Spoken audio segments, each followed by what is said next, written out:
Hi, I'm Maureen Curis, and I'm here with a different kind of doula. I'm joined by my Gentle Passage Doula Collective colleague, Colleen Hughes, and Kathleen Putnam is taking the day off.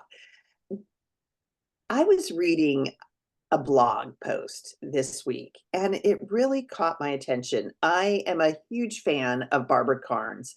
She is like the hospice guru. She has been writing about end of life since the 1980s, and she's written so many great booklets, like this one, "Gone from My Sight." She is just like the mentor to us all.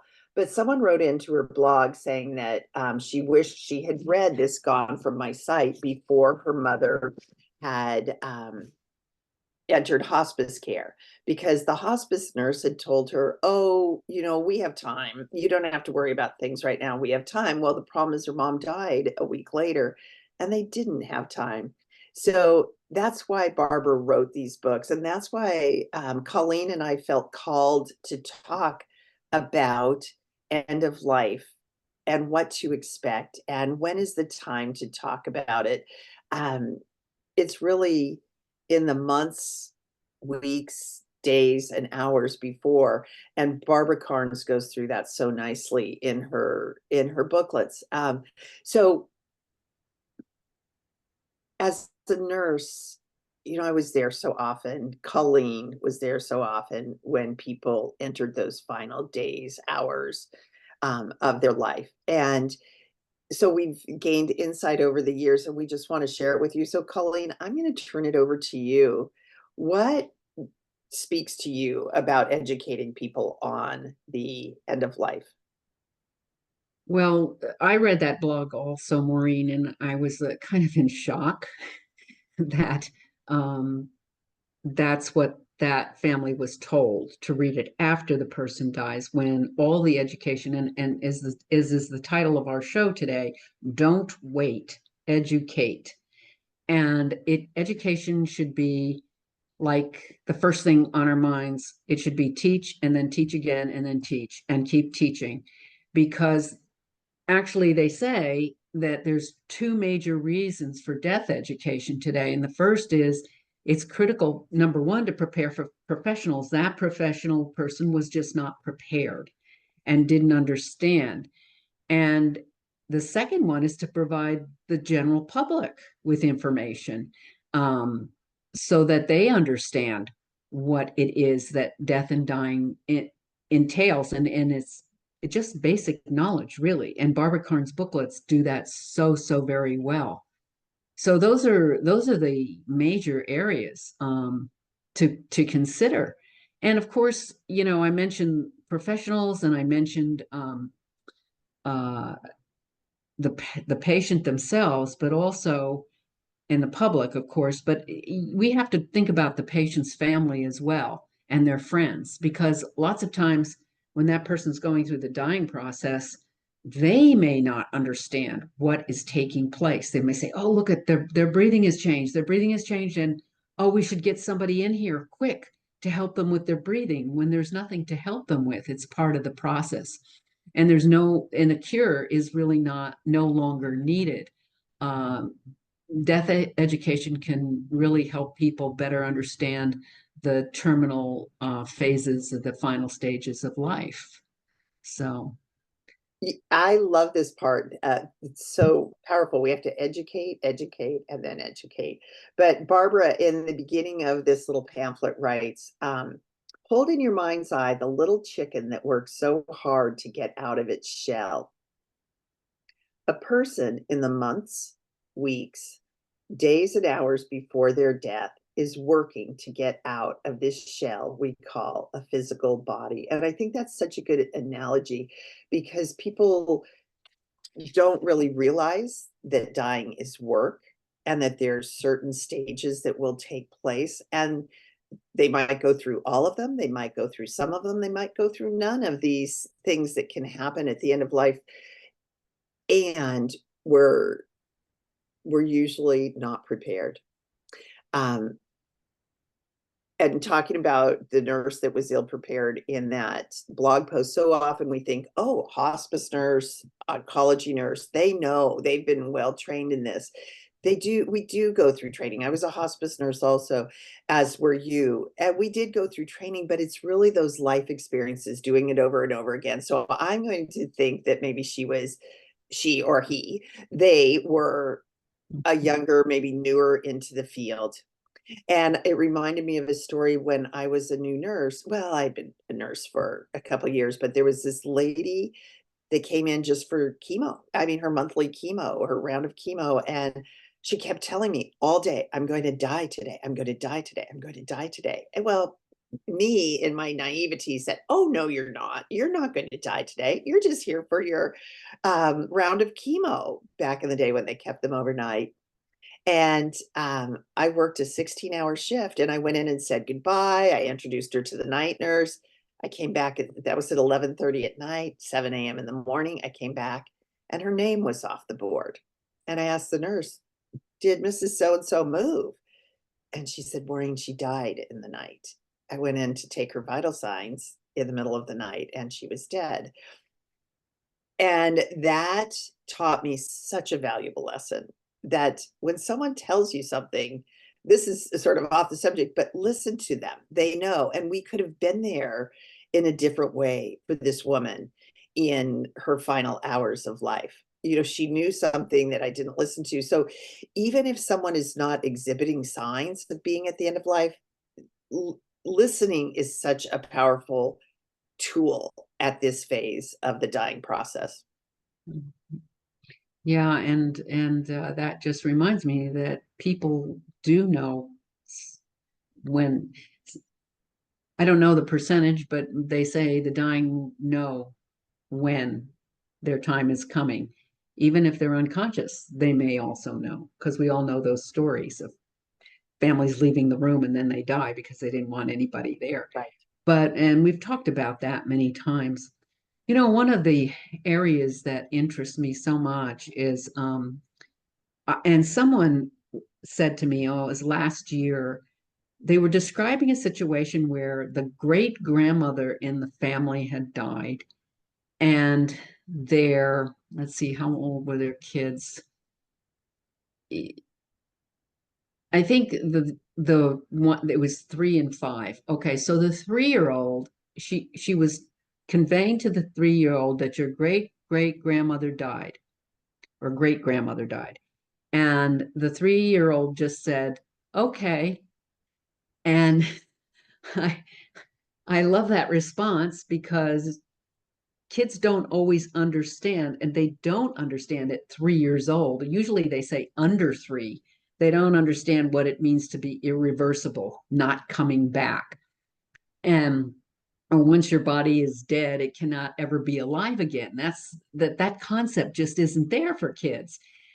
Although the research shows 10% of 3-year-olds do get it, but when you're 5, there's like 50% chance. 5 to 7 is usually it. And they'll talk, the 3-year-old or the person, the little kid under 3 will talk about the person going away, or they're taking a nap. But they just don't get that whole concept that they're never coming back. And they may want something magical to happen, or they may want to give them food. They're not feeling well. Maybe they need more medicine. So, it's just a gentle kind of education with them. But they do start to grasp it at about age 4. And then they start to get the fact that, oh, they're not coming back. That, they'll just say, they may ask questions. Can a dead person feel? They'll start to understand that this person, and they can't, do they still eat and can they move? But you can tell them this is not going to happen anymore, and that they've gone away. And however your belief system is, if you want to tell them they went to heaven or wherever, it's easier for a child sometimes to understand that. I'm fascinated with this area, because the earlier we start education in the schools, the more it will help with fears and anxieties. And even with teenagers, they've done studies on this. if a teenager starts to understand what that friend is not coming back after a terrible accident, and, they found that if you explain what death and dying look like or what happened and how the body shuts down, if it's a traumatic death, of course, there's other, brain damage, things like that. That education can help them, and even letting go of risky behaviors that teenagers have.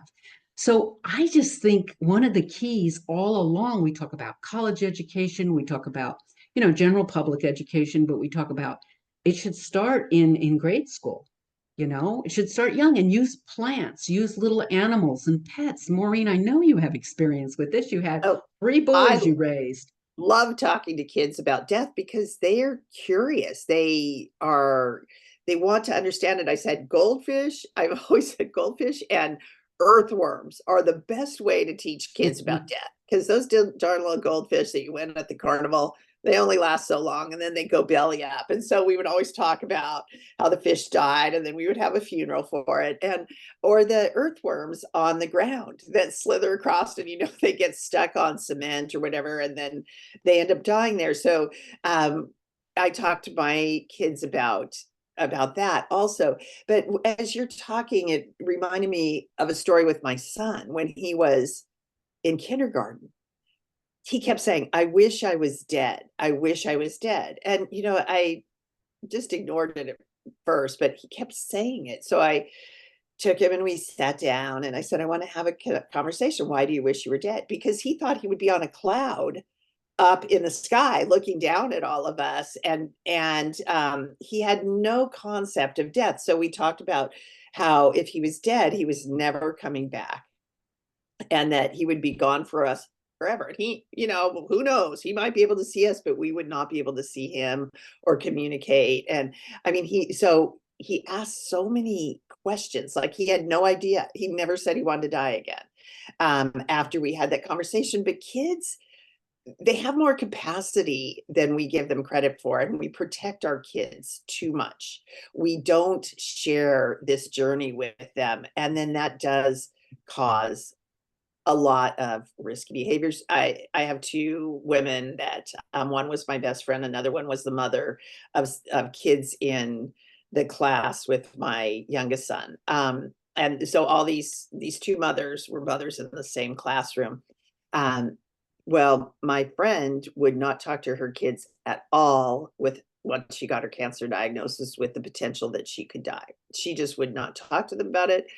And the other mother, unbeknownst to me, because I didn't really know her very well, she had talked to her kids a lot about it. And after she had died, um, my friend died in March of that school year. This other mother died in July, and it was the fall. And a friend was driving with her son and the other mother who had died son, and they were passing a little cemetery not far from the school the kids attended. And this little boy said, oh, that's where my mother's buried.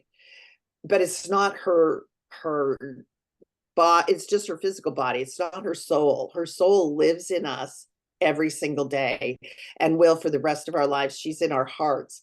But that's where her physical body is, because she wanted us to know where her physical body was in case we wanted to visit there if we felt lonely for her. But whenever we're really lonely, we have to look into our hearts. Well, my friend and I were just like, this boy was had just started 3rd grade. His mother died after he finished 2nd grade. And I looked and I thought, I had such respect for that woman. She had these open, difficult, courageous conversations with her 2 children that were now in 6th and 3rd grade.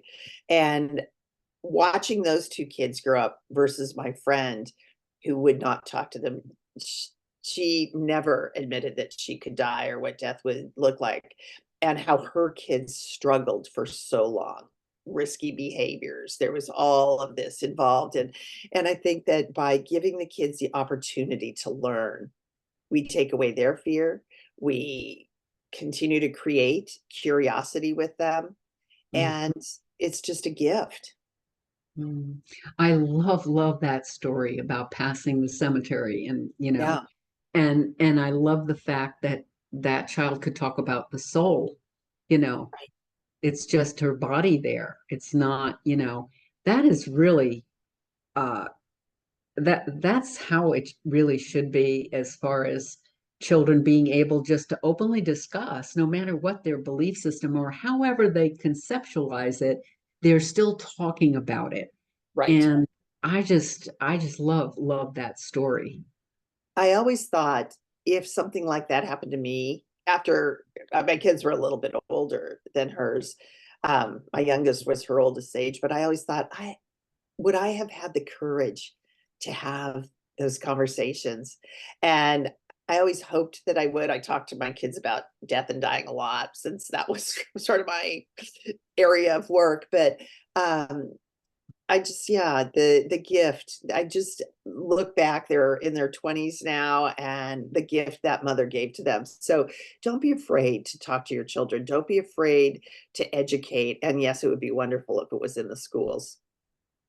Yeah, and I think sometimes some of the thinking is, well, if we talk about it, then they're going to have more fear and more anxiety. And it's not to say that because of other things, um, the makeup of a certain child, it might cause fear. It can. But I think as we talk about things, the fear kind of diminishes. It just kind of dissipates and goes away, because we're talking about it more. And I mentioned that education for professionals is actually key, but I also think the patient themselves, because the teaching that I've done at Cancer Lifeline with people with terminal illness, they're not really always aware of what dying looks like.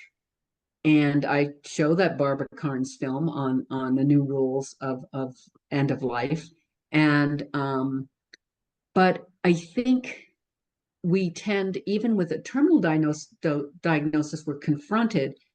I think people who are dying also need to be aware that there's a time limit on their life, and they're still alive, even though they may be going through things like challenging things like chemo and other kinds of things. Um, but to try to discover that precious preciousness of life, that living. And if they understand something about the dying process, that they're not there yet, they may be able to look at that and look at kind of the fact that each person is unique in their own dying process. So it's different for everybody. It And is yeah, go so ahead. different. No, it's so different for everybody. Two people could have the same diagnosis. One might be follow, everything that could happen, and others might be fine until they go to sleep one night and don't wake up. So it is so different, and to realize that. But I think that people need to understand, healthcare professionals and just general population, what the patterns of dying are. Yeah, because I mean, I have to admit, when I was taking care of my father and he was dying, my mother, who was a nurse, said to me one day, and this was like days before he died, the week before he died, he started to model in his feet and his extremities. Now, I have taken care of dying people, but I didn't have that one thing in my head as a checkoff point. And I knew that they were dying, and I saw the dying process in general, but I hadn't thought of specific things. So when my mother pointed that out to me, I said, oh, yeah, circulation and the heart's losing its pumping ability, and my mother says it won't be long now.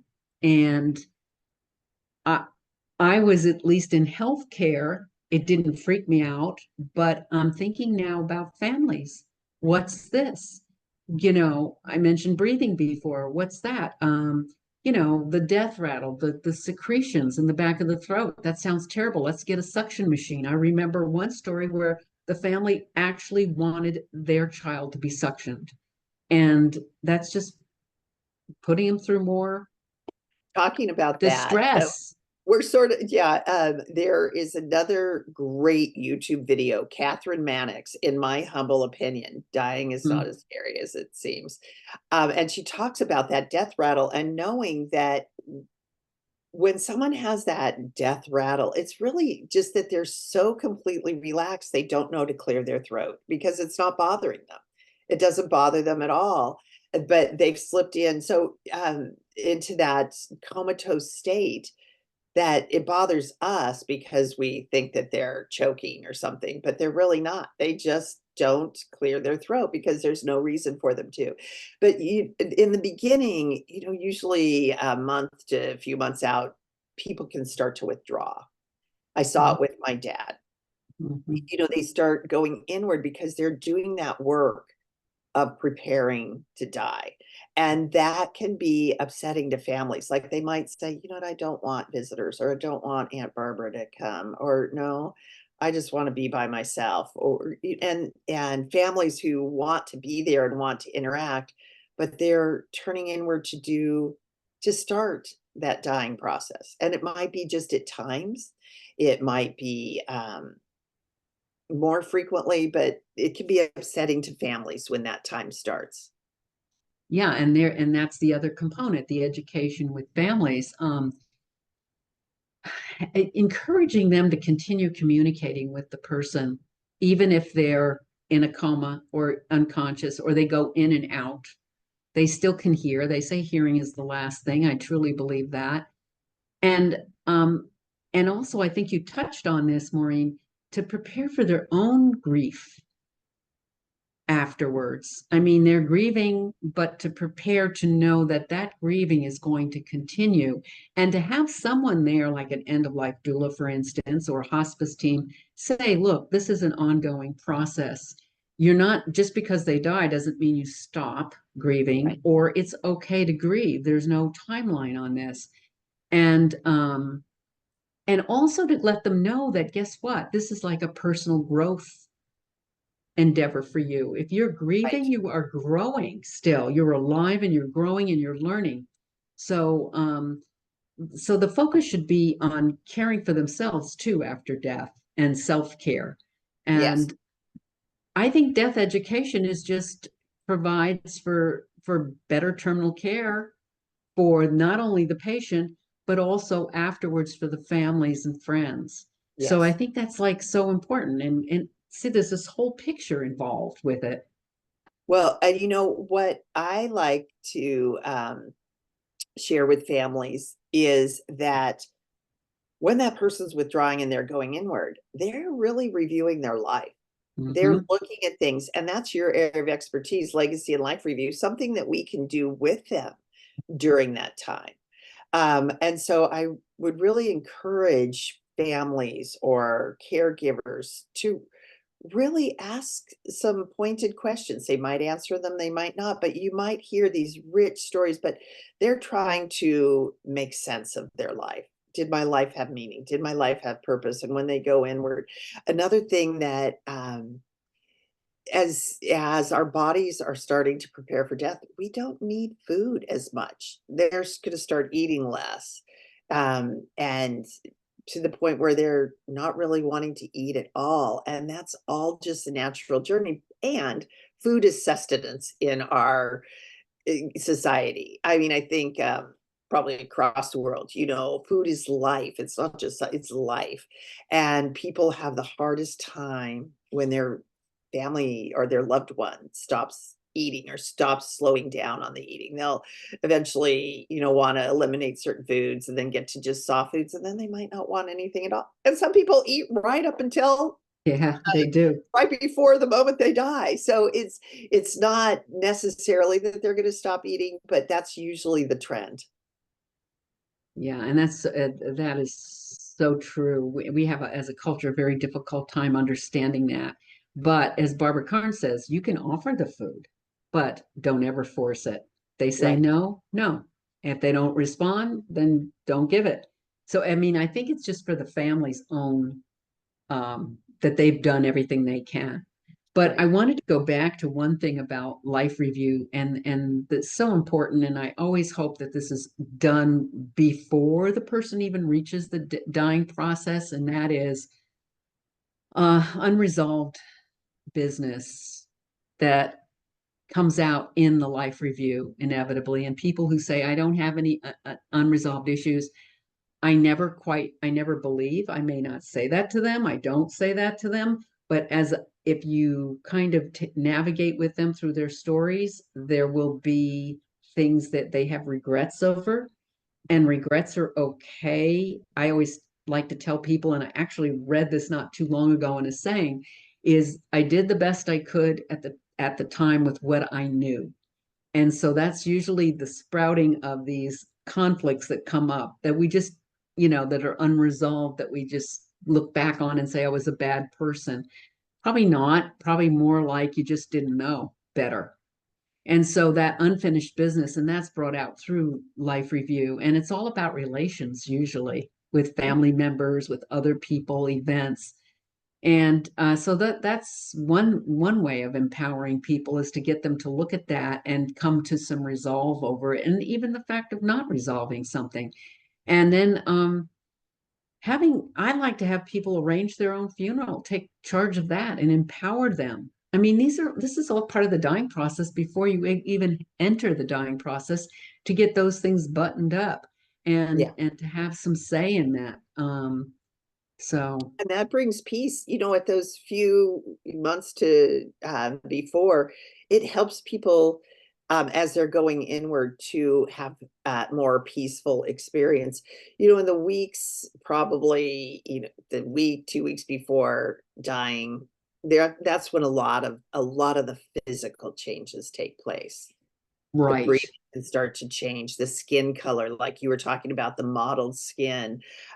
They can be hot and then cold, the sweating and then clammy, so there's all these different things to look for. Their heart rate can go up and down, their blood pressure can be all over the place, but these are all just natural progressions of dying. And that just means they're drawing closer. When you start noticing, like your father's mottled feet, and your mother said the time's drawing near, that's such a good sign. And it's a good way for us to prepare, whether we're the caregiver, the family member, to know, okay, the time is drawing near. We need to say what we need to say. We need to take care of the things, that the unresolved, unfinished business, if you will. And like you said, I've had it proven to me a few times so clearly that people hear, even when they're unresponsive, that I always talk to them right till the end, but say only good things. Don't talk about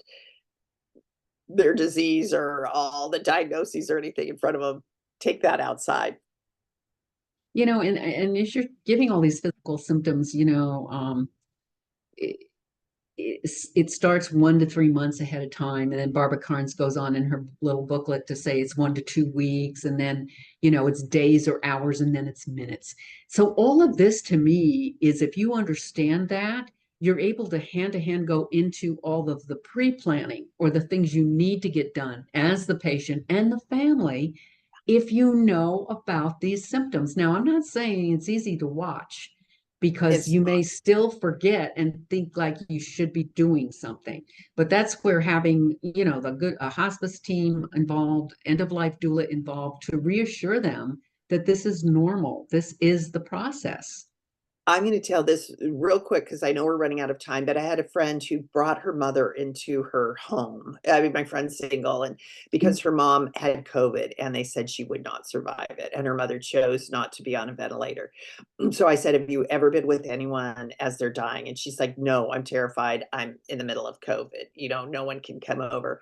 But she didn't want her mom alone. So I sent her the video that I was talking about earlier, Catherine Mannix, in my humble opinion. And she watched it, and her mom died, like 24 hours later. And she said, Maureen, if I didn't know that, if I hadn't watched that video, it would have been so hard, but it prepared me so well. And that's what education does. That's what Barbara Carnes' books do. That's what this video does. So I'm going to end there. And we're at the end of this incredible show on Don't Wait, Educate. And we're from the Gentle Passage Doula Collective. And we can be found on Facebook, Challenging Conversations. You can also drop us a note through Gentle Passage Doula Collective or Challenging Conversations. If you go to our website, Gentle Passage Doula Collective, you will find under events our classes that we hold, our webinars that we hold. If you take our classes, you'll have webinars and coaching included in that. And we have oh, Death wow. Cafe. We have so many things. Death I'm just Cafe. thinking of all the things, the Death Cafe of all things. And so thank you again for joining us today. We'll see you next week at 4 p.m. Pacific Standard Time on A Different Kind of Doula.